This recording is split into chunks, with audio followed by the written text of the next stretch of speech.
नमस्कार दोस्तों, बहुत बहुत स्वागत है आप सभी का। और आज की शाम हम लोग फिर से क्या करने जा रहे हैं, इडियम्स की चेन को आगे बढ़ाने जा रहे हैं।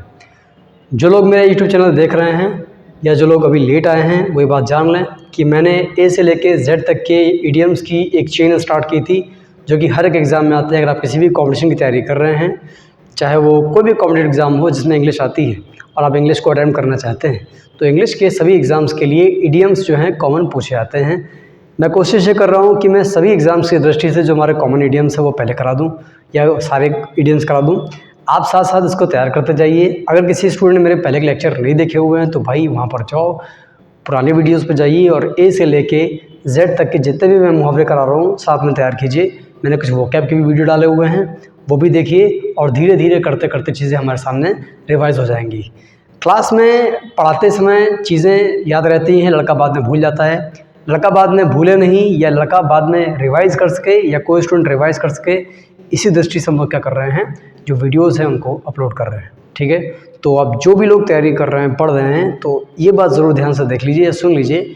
सबसे इम्पॉर्टेंट बात यही है कि हमने जो भी वीडियो डाले हुए हैं उसको आप एक तरफ से करना स्टार्ट करिए। पहले हम लोग इडियम्स करेंगे, वोकैब भी करेंगे, फिर धीरे से ग्रामर भी करेंगे, वन वर्ड भी करेंगे। धीरे धीरे चीज़ें हमारी जो हैं तैयार हो जाएंगी।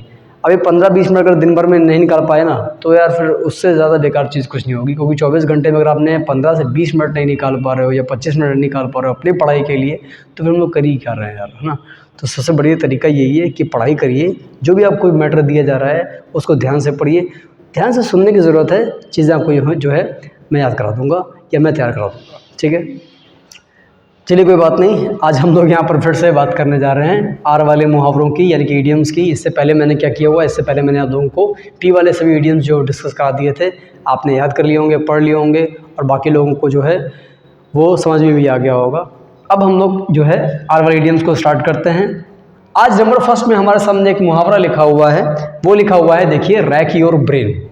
अब एक काम करिए, मेरे साथ साथ सभी इडियम्स को आज ये मानकर चलीजिए मैं तैयार करना है, और जब हम क्लास ये सेशन खत्म करेंगे तब तक हमें सारे इडियम्स अच्छे से तैयार होने चाहिए मेरे भाई। ठीक है, तो ध्यान से शब्दों पर देखिएगा, आपके इडियम्स तैयार हो जाएंगे। बस थोड़ा सा कॉन्सेंट्रेशन की और फोकस की ज़रूरत है और शब्दों पर ध्यान देने की ज़रूरत है। नंबर फर्स्ट पे एक वर्ड लिखा हुआ है, रैक योर ब्रेन। ये जो मैं बोल रहा हूँ ना, रैक योर ब्रेन, इसका मतलब होता है अपने दिमाग पर जोर डालिएगा।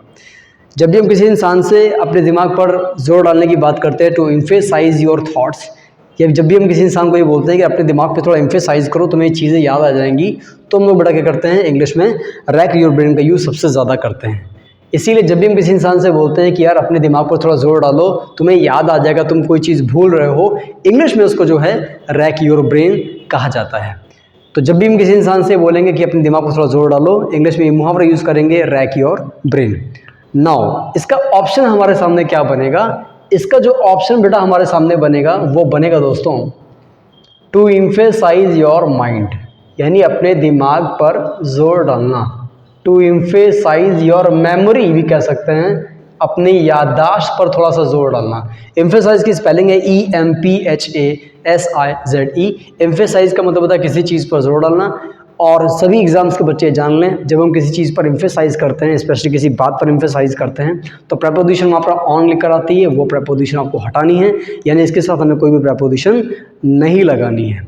मैं फिर से बोलने जा रहा हूँ, एम्फेसाइज का मतलब होता है किसी बात पर जोर डालना, और जब भी हम किसी बात पर जोर डालते हैं तो प्रेपोजिशन वहाँ पर ऑन लिखकर आएगी, आपको वो प्रेपोजिशन वहाँ से हटानी है, यानी एम्फेसाइज के साथ हम कोई भी प्रेपोजिशन नहीं लगाते। तो रैक योर ब्रेन को फिर से देख लीजिए, रैक योर ब्रेन, मैं ऐसा कर रहा हूँ ना बार बार, अपने याददाश्त पर थोड़ा जोर डालिए, यानी अपनी मेमोरी पर थोड़ा सा एम्फेसाइज करिए। जब भी किसी इंसान से बोलेंगे अपने दिमाग पर जोर डालो यानी कुछ याद करो, तो इंग्लिश में क्या बोलेंगे, rack your brain. Number second यहाँ जो लिखा हुआ है, रनिंग कैट्स एंड डॉग्स, सभी स्टूडेंट्स को पता होगा। सबसे पहली बात ये कि इंपॉर्टेंट है, कुछ एग्जाम्स में कभी कभी क्या करते हैं कि कैट एंड डॉग कर देते हैं और आपको गलती निकालनी होती है। तो सभी जानते हैं भाई मेरे कि मूसलाधार बारिश होने को इंग्लिश में, यानी बहुत ज़्यादा होती है, बहुत भारी बारिश होती है, तो इंग्लिश में ये क्या कहलाता है, रैनिंग कैट्स एंड डॉग्स। तो जब भी आप ये सेंटेंस बोलेंगे कि बाहर बहुत मूसलाधार बारिश हो रही है, तो it is raining cats and dogs, outside कह सकते हैं। तो रेनिंग कैट्स एंड डॉग्स का मतलब बेटा क्या हो जाएगा, मूसलाधार बारिश होना। अच्छा, ये बात आप थोड़ा सा ध्यान दीजिएगा कि जब भी हम लोग यहाँ पर मैं आपको 3 वर्ड बताता हूँ, ज़रा ध्यान दीजिए, इधर देखिए पहले। हल्की बूंदाबांदी होने को इंग्लिश में बोलते हैं ड्रिजल, DRIZZLE। मैं फिर से बोल रहा हूँ, हल्की बूंदाबांदी होने को इंग्लिश में ड्रिजल कहते हैं। हल्की बूंदाबांदी होने को इंग्लिश में ड्रिजल कहते हैं। ड्रिजल का मतलब क्या होता है? हल्की बूंदाबांदी होना, ठीक। और अगर भारी बरसात हो गई तो हैवी डाउनपोर। हैवी डाउनपोर का मतलब क्या हो जाएगा? भारी बारिश होना, यानी कि बहुत ज़्यादा बारिश होना।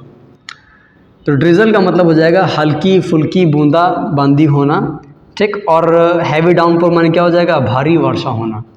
तो रेनिंग कैट्स एंड डॉग्स में एक बात याद रखने वाली है कि कैट एंड डॉग नहीं होगा। अगर एरर निकालने को आता है, गलती निकालने को आता है, तो वहाँ पर क्या करिएगा, वहाँ पर बेटा आप लोग जो है कैट्स एंड डॉग्स कर दीजिएगा।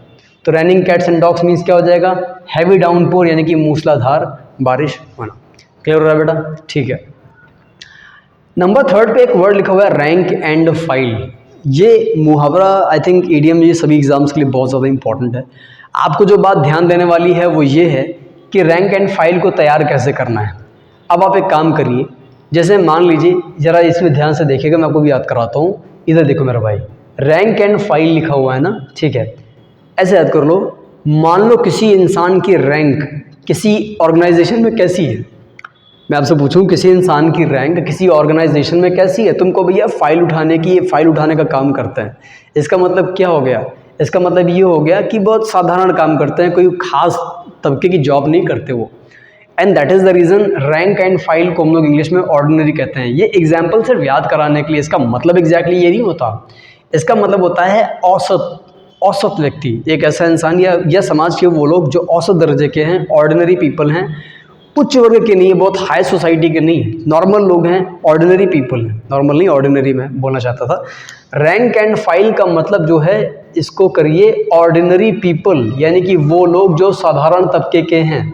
बताइए, क्लियर हो ना? रैंक एंड, फिर से सुन लीजिए, ऐसे याद करिए, जिस इंसान का काम या जिस इंसान की रैंक किसी भी ऑर्गेनाइजेशन में फ़ाइल उठाने की है, यार इसका मतलब ये कैसा इंसान है? ये ऑर्डिनरी पर्सन है। ये इंसान जो है वो साधारण तबके का है, ठीक है, यानी कि जिसकी कोई ज़्यादा खास इंपॉर्टेंस नहीं है, ऑर्डिनरी पर्सन है, ठीक है। किसी भी ऑर्गेनाइजेशन में साधारण जो वर्ग होता है काम करने वाला, उसको इंग्लिश में हम लोग जो है रन ऑफ द मिल कहते हैं। देखिए क्या लिखा हुआ, मैं देख रहा हूँ, क्या लिखा मैंने यार, क्या मैंने नहीं लिखा हुआ है क्या?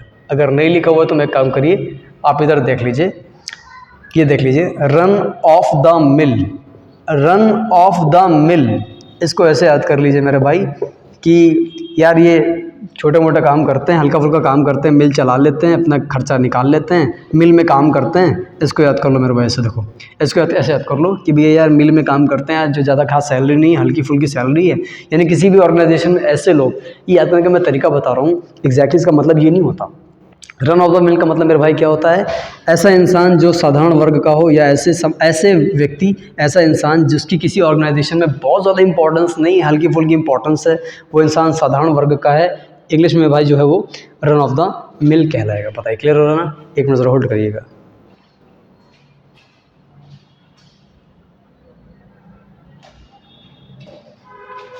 ठीक है, तो run of the mill, ordinary people in any organization, और जो यहाँ पर लिखा हुआ है rank and file, ordinary person. Clear हो रहा है मेरे भाई? लगभग दोनों का सेम हो जाएगा। रैक एंड रूइन, रूइन का मतलब होता है बर्बाद होना। देखिए जब कोई चीज़ पूरी तरह से बर्बाद हो जाती है, क्षतिग्रस्त होती है, डैमेज हो जाते हैं, इंग्लिश में क्या कहलाती है? Rack and ruin. इसको इंग्लिश में कैसे लिखेंगे? कंप्लीटली डैमेज्ड या कंप्लीटली रूइंड, जो पूरी तरह से बर्बाद हो गया हो, कंप्लीटली डेस्ट्रॉयड कह सकते हैं इंग्लिश में, कंप्लीटली डेस्ट्रॉयड कह सकते हैं इंग्लिश में। पता है, क्लियर हो रहा है ना? बढ़िया। रैक योर ब्रेन का मतलब बताया दिमाग पर जोर डालना। रैनिंग कैट्स एंड डॉग्स का मतलब भैया बताया मूसलाधार बारिश होना। ये मैं ऐसा कर रहा था, गलत हो गया। रैंक एंड फाइल का मतलब हो जाएगा किसी भी ऑर्गेनाइजेशन में साधारण वर्ग के लोग, स्पेशली रन ऑफ द मिल इसके लिए लगाएंगे। रैंक एंड फाइल समाज के उन लोगों को लगाते हैं जिनकी इंपॉर्टेंस, जो बहुत ही ऑर्डिनरी पीपल हैं, आम इंसान है। रैक एंड रूइन माने हो जाएगा कंप्लीटली डिस्ट्रॉय, यानी पूरी तरह से क्षतिग्रस्त, यानी कि बर्बाद हो जाना। अब हम बात करेंगे नंबर 5 की, रेज आईब्रोज। रेज का मतलब देखो, पहले भाई एक काम को शब्दों पे ध्यान दो मेरे भाई। क्या लिखा हुआ? रेज का मतलब होता है उठाना। रेज का मतलब क्या होता है? उठाना। और आईब्रो का मतलब होता है भौं। अब ये जो शिकन आ गई ना चेहरे पे, देखो ज़रा, ये क्या है? ये चिंता दिखा रही है। क्या मैं बहुत चिंतित हूँ, मैं बहुत परेशान हूँ। तो रेज आईब्रोज का मतलब क्या हुआ भाई मेरा? ऐसा देखो, रेज आईब्रोज, रेज आईब्रोज का मतलब क्या हुआ कि किसी बात पर आप अपनी चिंता बता रहे हैं। वैसे एक बात बताऊँ, ये होता है उल्टा, किसी बात की वजह से किसी को चिंता में डाल देना। जैसे आपने सेंटेंस बोला हुआ है, अब मैं सेंटेंस बोल रहा हूँ, उसको समझना। दिस इशू, इस मुद्दे ने, has raised the eyebrows of all the politicians. इस मुद्दे ने क्या किया भाई? सभी पॉलिटिशियंस की भौहें खड़ी कर दी है। मतलब क्या मेरे भाई? सभी को जो है परेशानी में डाल दिया है, सभी को सोचने पर मजबूर कर दिया है। तो दैट इज़ द रीज़न, जब कोई चीज़ किसी को परेशानी में डाल दे, किसी इंसान को चिंता में डाल दे, टू वरी या टू मेक वरीड कह सकते हैं, चिंता में डाल दिया, इंग्लिश में क्या कहलाएगा? Raise eyebrows. तो चिंतित हो जाना, परेशान हो जाना, किसी बात को लेकर थोड़ा सा टेंशन हो जाना, अपसेट हो जाना, ये क्या कहलाएगा?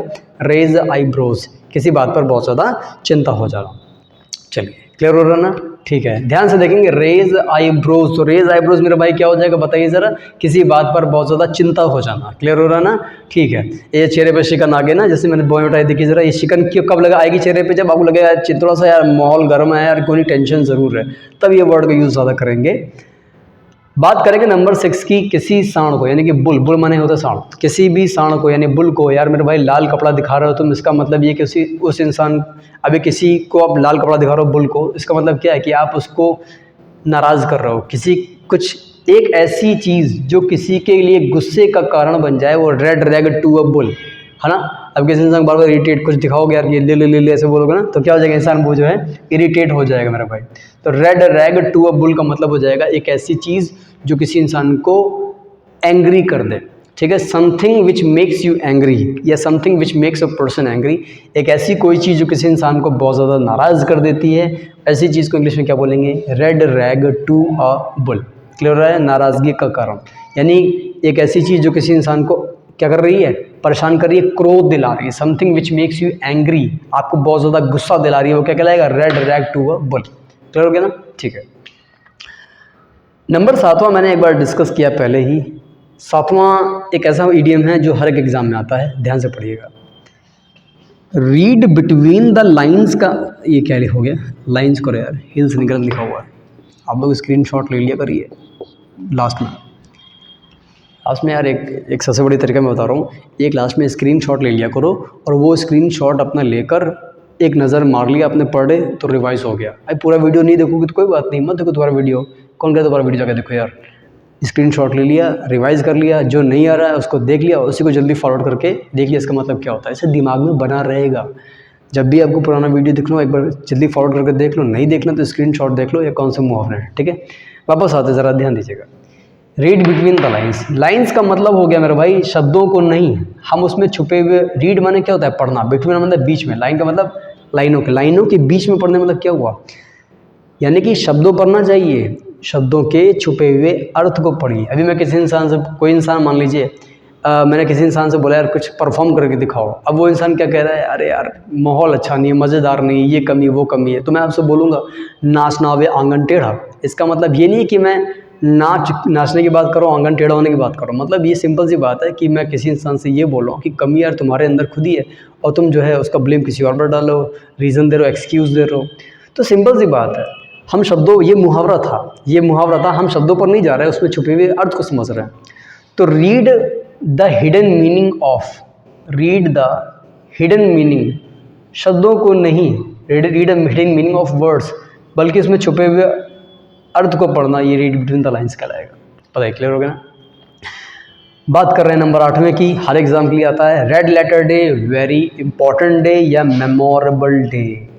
वेरी इंपॉर्टेंट डे या मेमोरेबल डे? यादगार भरा दिन, एक ऐसा दिन जो यादगार हो, क्या कहलाएगा? रेड लेटर डे, यानी कि वेरी इंपॉर्टेंट डे। क्लियर हो रहा ना? नंबर 8 तक हमने देखिए यहाँ पर इडियम्स कर लिए हुए हैं दोस्तों। Red letter day, important day, read between the lines का मतलब शब्दों को नहीं, उसमें छुपे हुए अर्थ को पढ़ना। Red rag to a bull, किसी के लिए गुस्से का कारण, जो चीज़ किसी को गुस्सा दिलाती है वो रेड रैग कहलाएगा। रैग माने कपड़ा हो जाता है ना, वैसे तो रैग माने कूड़ा बिन्ना होता है, याद रखिएगा, कूड़ा होता है जो लोग उठाते हैं। पिक द रैग माने कूड़ा बिन्ना होता है। रेज आईब्रोज का मतलब हो जाएगा चिंता पैदा करना, ये को रेज आईब्रोज कर दिया, चिंता पैदा करना। रैक एंड ड्रेन पूरी तरह से बर्बाद हो जाना। Rank and file, rank and file का मतलब क्या है मेरे भाई, किसी भी समाज में साधारण वर्ग के लोग और किसी ऑर्गेनाइजेशन में साधारण जो लोग होते हैं वो रन ऑफ द मिल कहलाता है, ठीक है। रस्ट का मतलब होता है जंग, नीडल का मतलब सुई, यानी कि जंग खाई हुई सुई। इसका मतलब ये हुआ बेटा कि हमारे पास एक ऐसी चीज़ है जो बहुत बढ़िया तो नहीं लेकिन काम चलाऊ है, कंडीशन अच्छी नहीं है लेकिन वो चीज़ काम चलाऊ, इंग्लिश में क्या कहलाएगा, रस्टी नीडल, यानी कि इन टेम्परेरी कंडीशन, यानी कि कंडीशन ऐसी है जो टेम्परेरी है, हमारा काम चल जाएगा। इन टेम्परेरी कंडीशन क्या कहलाएगा, रस्टी नीडल। सरल है, ज़्यादा दिमाग लगाने की ज़रूरत नहीं है, पढ़ते ही याद हो जाएगा। बात करेंगे नंबर 10वां। और आई थिंक एग्जैक्टली कि 10वां नंबर एक ऐसा इडियम है जो कहते हैं कि अगर इंग्लिश आ रही है किसी एग्ज़ाम में तो वो आप पुराने से उठा कर देखिएगा, एयरफोर्स से लेके एसएससी, बैंक, एमबी, हर जगह आपको मिलेगा। रॉक द बोट का मतलब सुनकर ऐसा लगता है कि जैसे हम किसी बोट पर रॉक कर रहे हैं, पार्टी कर रहे हैं, लेकिन ये बिल्कुल जस्ट उल्टा है। रॉक द बोट का मतलब ये होता है कुछ ऐसा करना जिससे परेशानी हो, जिससे परेशानी पैदा हो। मान लीजिए कि कोई कहीं पर कोई बहुत बढ़िया सेलिब्रेशन चल रहा है, पार्टी चल रही है और किसी इंसान ने कुछ ऐसा कर दिया कि पूरी पार्टी उसकी वजह से बर्बाद हो गई, तो सेंटेंस बोल सकते हैं कि he rocked the boat in the party. Simple सी बात है, टू कॉज अ प्रॉब्लम। जब भी तुम्हें रॉक द बोट पूछा जाए तो मैं काम करना, इसके अर्थ को समझना, इसके वर्ड्स को देखना कि यार ऐसा लग रहा है कि बोट पे जो है हम लोग रॉक कर रहे हैं, पार्टी कर रहे हैं, लेकिन पार्टी नहीं कर रहे हैं बेटा, जस्ट उल्टा है इसका मतलब हो जाएगा बेटा टू कॉज प्रॉब्लम्स, बहुत ज़्यादा समस्या पैदा करना। क्लियर हो रहा है ना, ठीक है। बात करेंगे नंबर 11वें की। नंबर 11वां बताने से पहले मैं आपको बता दूं, मैंने आपसे कुछ बच्चों से डिस्कस भी किया हुआ था कि खुशबू जो अगरबत्ती हो तो उसको इंसेंस स्टिक कहते हैं, खुशबू को इंग्लिश में इंसेंस कहते हैं। क्या बोलते हैं, इंसेंस। लेकिन इंसेंस एक वर्ब भी है जिसका मतलब किसी इंसान को नाराज़ करना होता है।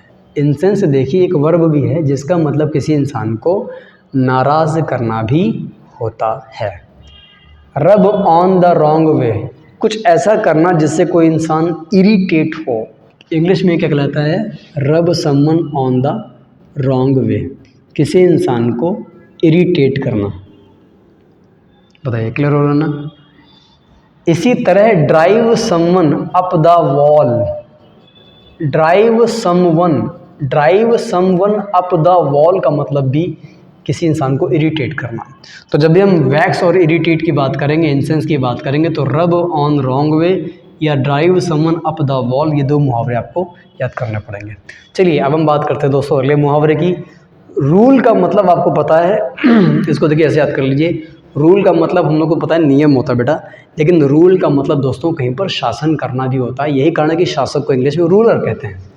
तो रूल का मतलब कहीं पर शासन करना। रूस्ट का मतलब ऐसे मान लो यार ये घोंसला है, ठीक है, यानी इस घोंसले पर मेरा राज है, मेरा शासन चलेगा। जब भी कोई इंसान कहीं पर उसका शासन होता है, यानी उसका डोमिनेशन होता है, उसका एकाधिकार होता है, उस जगह पर उसका वर्चस्व होता है, इंग्लिश में ये रूल द रूस्ट कहलाता है, ठीक है। स्पेशली तब ज़्यादा लगाते हैं जब कहीं पर किसी इंसान की सक्सेसफुल डोमिनेशन ज़्यादा होती है। तो इंग्लिश में रूल, अगर तुमको पूरा मुहावरा याद नहीं हो रहा मेरे भाई तो तुम एक काम करो, सिर्फ रूल पर ध्यान दो। कहीं पर अपना शासन होना, यानी कि कहीं पर अपना अधिकार होना, डोमिनेशन होना, आप वहाँ पर हावी हैं, चीज़ें आपके हिसाब से चलती हैं, ठीक है। जैसे आपने सेंटेंस बोला हुआ कि यहाँ पर राज मैं करूँगा, तो आई शैल रूल द रूस्ट है, okay. Rest on your laurels, laurels का मतलब आपने लिखा हुआ है अचीवमेंट्स। पहले तो आप एक समझ लीजिए कि लॉरेल्स हमने यहाँ पर जो वर्ड लिखा हुआ वो है, हमने मान लिया अचीवमेंट्स, मान लिया कि लगभग होता ही है। अपने अचीवमेंट्स पर आराम कर रहे हैं, भाई काम करो ना, ध्यान से देखो इधर नंबर 13 पे क्या लिखा हुआ है, देखो ज़रा। अपनी उपलब्धियों पर आराम कर रहे हैं, रेस्ट कर रहे हैं, इसका मतलब ये है कि जो पुराने रिकॉर्ड्स बनाए थे उसी की वजह से वो ख्याति मिल रही है, नया कोई रिकॉर्ड तुमने नहीं बनाया है, कोई नई तुमको अचीवमेंट वहाँ पर नहीं मिली है। To achieve nothing new, to achieve nothing new, कुछ नया हासिल ना करना, वही जो पुराना चल रहा है उसी हिसाब का खर्चा पानी चल रहा है, उसी हिसाब को वाहवाही लूट रहे हैं अभी भी जो अपने पुराने अच्छे कुछ काम किए थे। जैसे कई बार आपने देखा नहीं, कुछ लोग, कुछ एक्टर हमारे बॉलीवुड में आते हैं, एक कोई मूवी कर ली, मूवी बहुत बढ़िया चल गई, अब उसके बाद में 6, 7, 10, 12 मूवी मिलने की यार ये वैसी हिट मूवी दे देगा, लेकिन होता नहीं है। तो सेनेटर्स बोल सकते हैं कि यार he is resting on his laurels. 1-2 movie शुरुआत में अच्छी कर ली, 2-3 चली गई, अब जो है वो सब फ्लॉप हो रही है। अब वही पुरानी मूवी चल रही है, उसी वजह से थोड़ा बहुत काम है जिनका चल रहा है। क्लियर हो गया ना? ठीक है। तो रेस्ट ऑन योर लॉरेल्स का मतलब हो जाएगा टू अचीव नथिंग न्यू, कुछ नया हासिल ना करना, पुरानी उपलब्धियों पर निर्भर होना। इंग्लिश में इसको ऐसे भी कह सकते हो, depend on your old achievements. Clear हो रहा ना? नंबर 12 पे मेरे भाई मैंने रूल का मतलब शासन करना बताया था, कहीं पर अपना एकाधिकार होना। रब ऑन द रॉन्ग वे, किसी को नाराज या परेशान करना। इंग्लिश में drive someone up the wall कहलाएगा। क्लियर हो रहा ना? ठीक है। रॉक द बोट का मतलब कुछ ऐसा करना जिससे परेशानी पैदा हो। सबसे इम्पॉर्टेंट मुहावरा है ये, वैसे इंपॉर्टेंट तो सारे हैं लेकिन ये सबसे इम्पॉर्टेंट है। रस्टी नीडल इतना इम्पॉर्टेंट मुहावरा नहीं है। इसका मतलब मेरे भाई एक ऐसी चीज़ जो काम चलता हुआ है, ख़राब नहीं है, काम चल जाएगा उससे, समथिंग विच इज़ मैनेजेबल ना।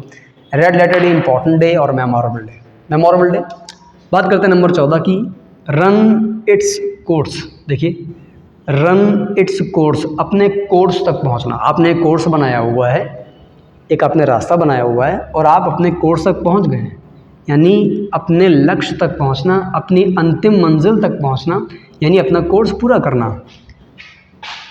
To reach your final,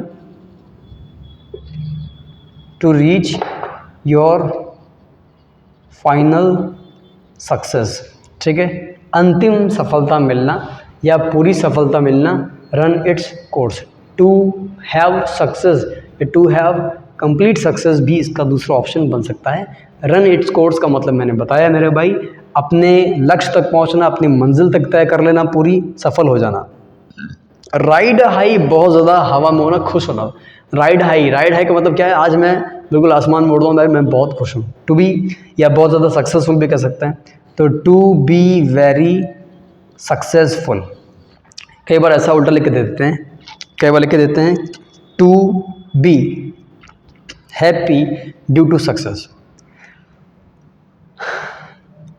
rat race की बात कर रहे हैं। गला काट प्रतियोगिता, एक ऐसा कंपटीशन जिसके लिए इंग्लिश में मेरे भाई इसको कट थ्रोट कंपटीशन कहते हैं। गला काट कर रहा हूँ, गला काट प्रतियोगिता।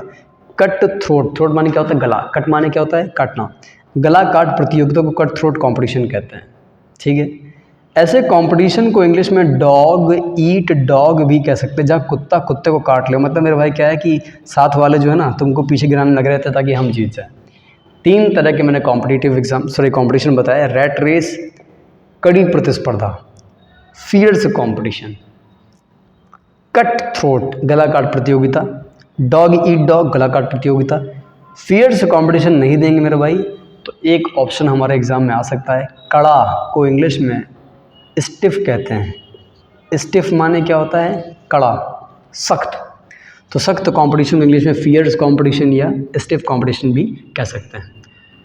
नंबर 17 की बात करते हैं। रेनी डेज, बुरे दिन यानी कि गरीबी के दिन। हेल्सियन डेज, अच्छे दिन यानी खुशी के दिन।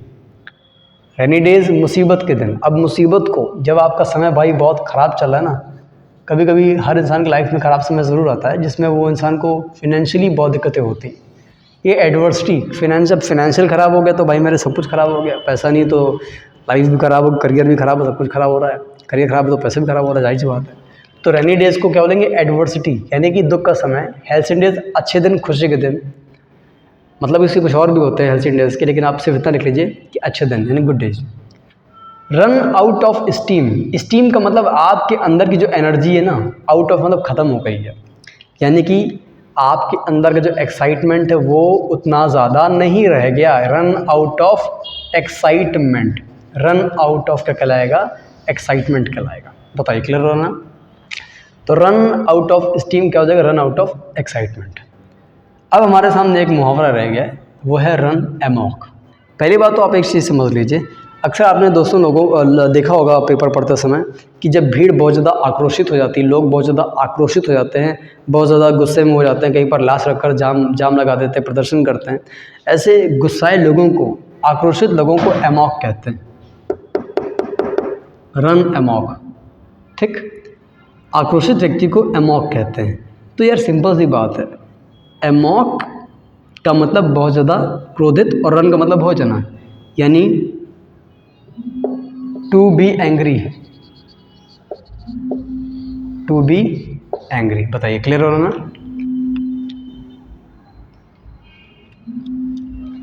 Run amok, to be angry या to be out of control, जब भी भीड़ यानी लोग जो विरोध प्रदर्शन कर रहे होते हैं वो आपस से बाहर हो जाते हैं, इंग्लिश में इसको रन अमॉक कहते हैं।